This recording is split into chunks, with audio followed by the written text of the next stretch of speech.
Okay, here's what I was talking about with placing a little knob on the end of the ball screw right there. I simply turn this and I can drill. You got a lot of control here.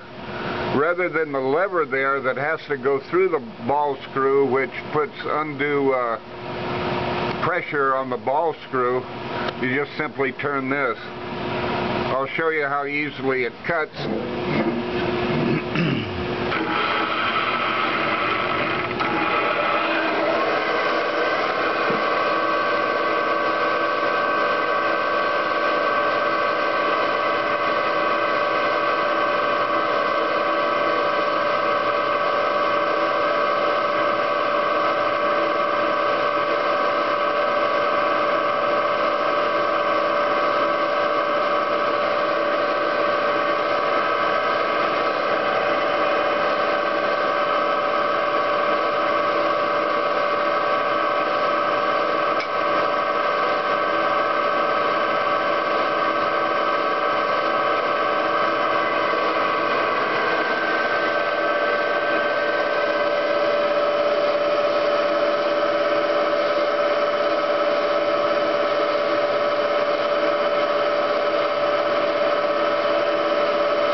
Another bad thing about using the lever on it by putting the pressure on the ball screw, I think that had something to do with it loosening up the nut and making it sloppy, but now it's tighter than heck. It works as it should.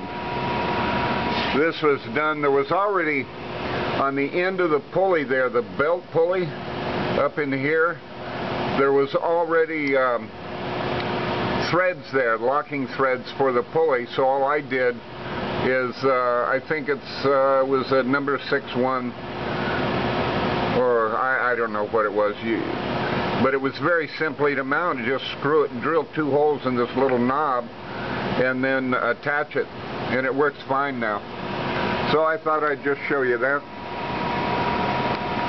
There you go.